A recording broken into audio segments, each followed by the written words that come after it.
Olá pessoal, boa tarde. Olha, hoje nós vamos falar sobre a função subjetiva e também iremos falar sobre a função injetiva e posteriormente iremos falar sobre a função bijetiva. Ok, começo por explicar como é que vamos diferenciar essas funções. Acredito que na aula que tivemos não conseguimos mais ou menos entender a explicação do professor. Então eu fiz esse vídeo propositadamente pensando em vocês, para relembrarem sempre que tiverem dúvida. É só recuar várias vezes até vocês compreenderem. Mas vou ser o mais simples possível, de modo que vocês consigam entender. Veja só aí a definição. Aí diz que função subjetora ou função subjetiva, a imagem tem que ser igual ao contradomínio.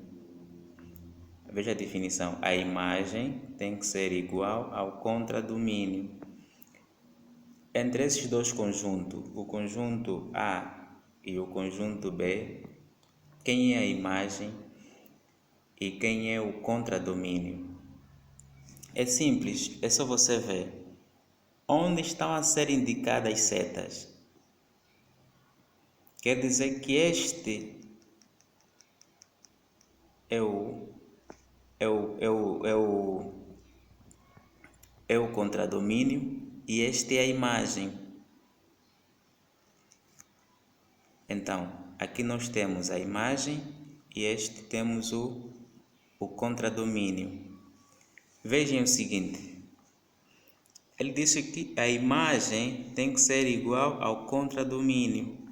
Todos os elementos que existem no contradomínio, têm que refletir a imagem. Veja, temos aqui o 2, apontou para onde? Para o 3. O 4 apontou para onde? O 3. O 6 apontou para onde? O 4. O 8 apontou para onde? Para o 5. Quando isso acontece, estamos propriamente a falar de uma função subjetiva. Quando todos os elementos do conjunto A se refletem ao conjunto B, estamos em presença de uma função subjetiva, ok? Ou podemos dizer que a imagem é igual ao contradomínio. Estamos? Ok. Na número 2, nós estamos a observar o seguinte. Estamos a observar que o 10 tem aqui a imagem 100. O 20 tem a sua imagem 200. Então, no entanto, nos restou aqui um número, que é o número 300. Vamos só...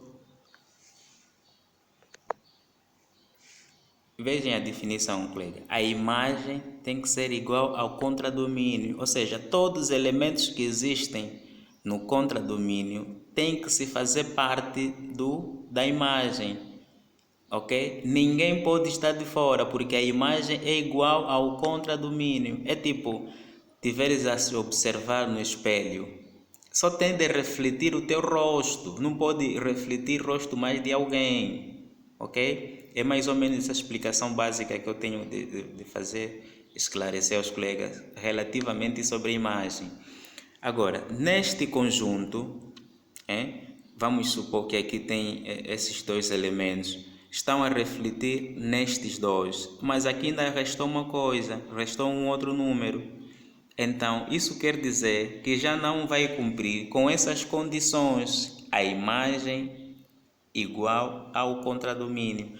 Porque nós estamos a ver aqui o contradomínio, é diferente da imagem. A sua imagem é muito diferente, ou seja, aqui tem um elemento que não faz parte e não pode ser. Então, podemos dizer que esta função A função não é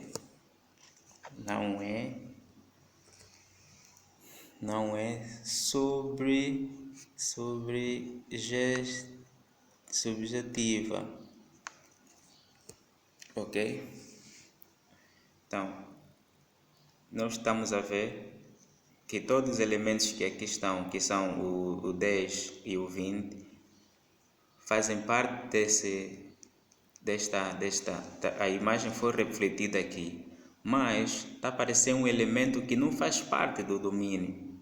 Então, logo, podemos chegar à conclusão que essa função não é uma função subjetiva, ok? Porque a definição disse que a subjetiva é quando a imagem é igual ao contradomínio, ok?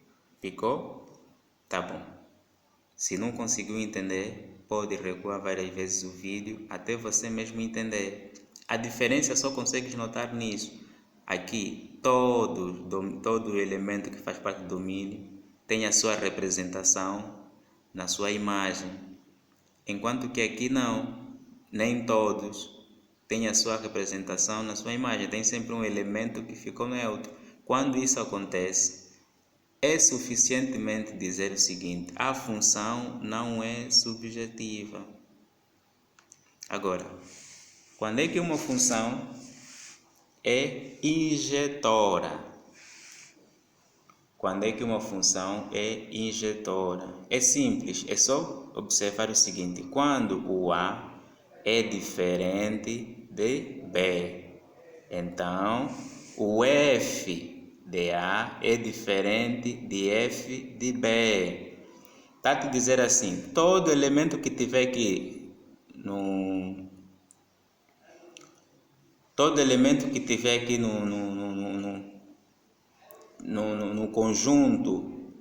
conjunto A, tende a ter apenas uma representação no conjunto B. Quando está se falando de uma função injetora, está a dizer que todo elemento que faz parte do conjunto A tende a ter apenas uma apresentação ou representação no conjunto quê? No conjunto B. Ou seja, aqui tenho o noivo e também tem a sua noiva. Tem aqui o noivo, também tem a sua noiva. O noivo também tem a sua noiva, ok? Uma explicação muito básica e real. Ou seja, para esse conjunto tende a haver fidelidade, ok? Neste caso, a função é injetora. Agora, vamos baixar para aqui. Veja, já é diferente do caso anterior. Nós temos aqui o conjunto A e também temos aqui a representação do conjunto B. Aqui nós temos o A, né? Temos aqui o 5 direcionado a quê? Ao 0. E também o 5 direcionado também ao 0. Então, para esse, podemos escrever assim: não é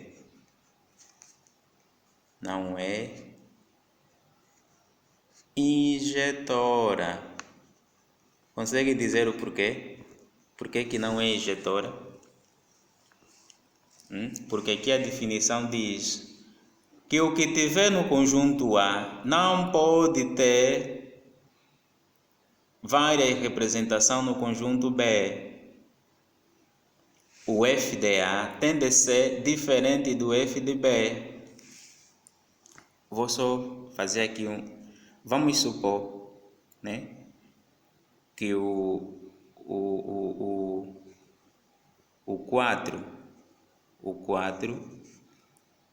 temos aqui o F4, tende a ser igual ao F0. E temos aqui o F5, o F5 também é igual a F0. Este aqui fazem parte do conjunto A e este fazem parte do conjunto B, que são chamados imagem. Essas são as imagens. Então, veja, esses dois, 4 é igual a f de 0, o 5 também é igual a f de 0. Mas aqui a definição está a dizer o seguinte: o f de A, todos os elementos que fazem parte do f de A, tendem a ter uma única representação no f de B, ou seja, f de A tende a ser diferente de f de B. Fácil entender? Aqui a representação é perfeita. O 3 tem ligação com o 5, uma única ligação. O 6 tem ligação com o 11, uma única ligação. Assim, do mesmo modo, também temos o 9, tem a ligação com o 8. Desse modo, então, podemos afirmar que a função é injetora. Se nós baixarmos aqui neste lado, já há uma diferença. O elemento 4 e o elemento 5, ambos têm a representação no conjunto B, uma única representação. E temos aqui o elemento 6, tem uma única representação, que é 1. Quando esse modo acontece, então você pode afirmar que não é injetora. Ok? E quando é que uma função é bijetora? Quando é que uma função é bijetora? Uma função é bijetora quando ao mesmo tempo é injetora e ao mesmo tempo é sobjetora. Uma função bijetora quando esta mesma função é sobjetora e ao mesmo tempo é injetora. Então vamos aqui observar essa função. Temos aqui 1, está ligado, ok? Se formos analisar, né, todos eles estão ligados do conjunto A para o conjunto B. Então podemos afirmar que essa função é bijetora. Atenção, colega, não fazem confusão. Não quer dizer, quando uma função não é injetora, não quer dizer que tende a ser subjetora. Não. Existem funções injetora que não são subjetora. E também existem funções que nem sequer é subjetora e nem sequer é injetora. Ok? Então não há essa inversidade. Não, se não é injetora, é subjetora. Nada disso. Existem definições que nós podemos apalpar, né? Definições concretas que nos levam a ter essa definição. Uma função é subjetora quando a imagem é igual ao contradomínio. E uma função é injetora quando a função A é diferente da função B.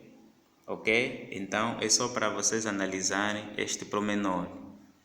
Contudo, se inscrevam no canal e vocês receberão alguma notificação quando tiver um vídeo novo a partir do YouTube. Boa continuação do dia.